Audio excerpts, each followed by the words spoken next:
Jacob, you called your father a hypocrite? Really? Really?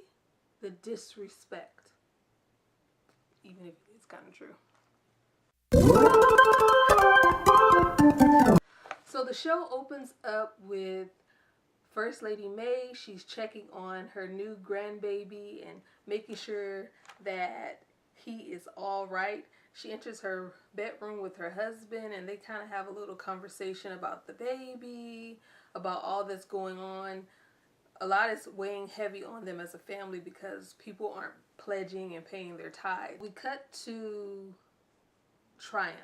Jacob is at Triumph with Pastor Skacks, and he's actually listening to a young lady. She's singing a song that possibly she might sing at Sunday service. And Jacob wants to talk to Bishop Skanks because he was a little thrown off by Bishop Skanks giving him the church on the last episode. He's a little bit like, well, why didn't you prepare me for this or give me a kind of a heads up to let me know that you wanted to make me the pastor of my own church? Or Bishop Greenleaf goes to visit his father-in-law and he's praying, not so much praying, well, sort of praying over him and reading scriptures and anointing him with oil. He really went there because he wanted to find out about Bishop Skanks and if the guy who died in the fire had a son possibly. So while he's talking to his father-in-law, his brother-in-law interrupts and he kind of loses the will to kind of find out more about the fire, the guy that died in the fire. So he has a short conversation with his brother-in-law and he tells him, you know, I'm going to let you take care of your father because one day you really will have to meet your father in heaven who's going to judge you. I thought that was very interesting, seeing as though Bishop Greenleaf has his own cross that he has to bear and he has to stand before the Father, as he told his brother-in-law, to kind of talk about some of the things that he did that were wrong. And there's a laundry list of things.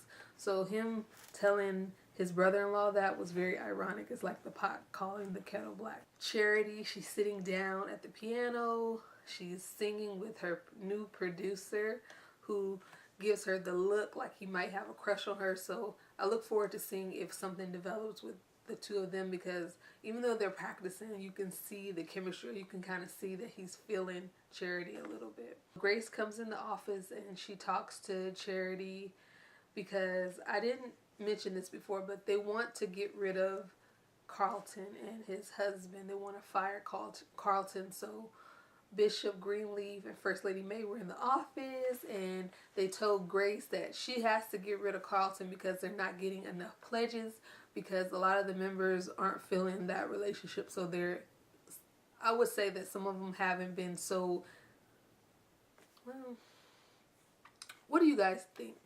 I'm going to put a poll above this video to find out, do you think that the members weren't pledging based on the fact that they may not have had it, based on that the couple, the relationship between Carlton and his husband? I'll put like A, B, and C, but let me know what you think, because some people would say you really can't say why people aren't pledging. Maybe they don't have it. Zara is in talking with her cousin and they are reminiscing on this crush with this gospel singer.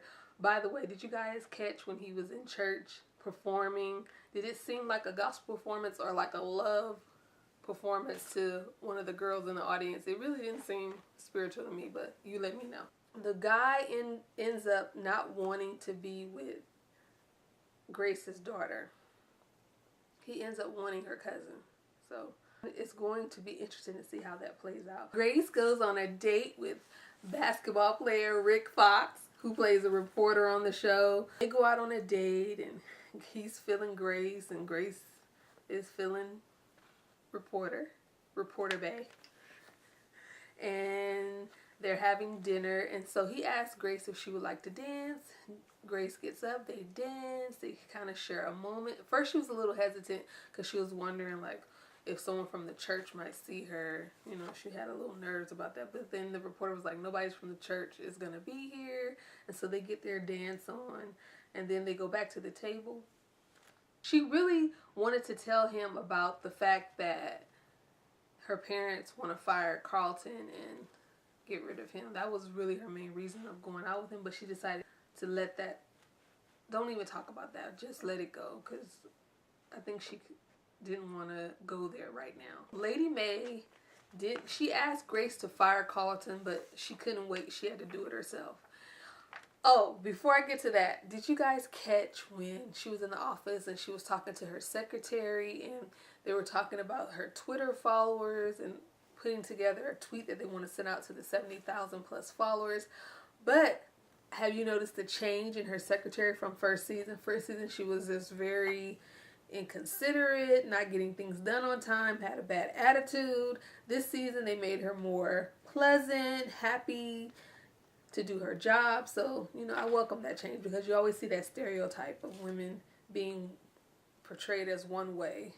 Sometimes they try to portray plus size black women as having an attitude, lazy. So they kind of changed her character this season, and I'm here for it. So cut to First Lady Mae. She's in the office. She's called Carlton in the office, and they're kind of having a talk about why she's going to have to let him go. But Carlton, he read through First Lady Mae. He's been through this 3 times, so he's kind of got the gist. But I'm going to read something to you that I wrote down, because that whole conversation was very eye-opening.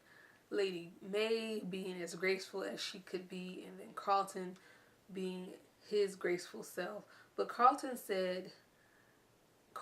asked First Lady Mae, do you think gay marriage is wrong?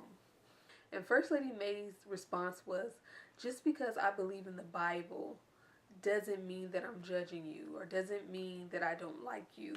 And she said, just because I believe in what the Bible says doesn't mean that I'm judging you or that I don't love you.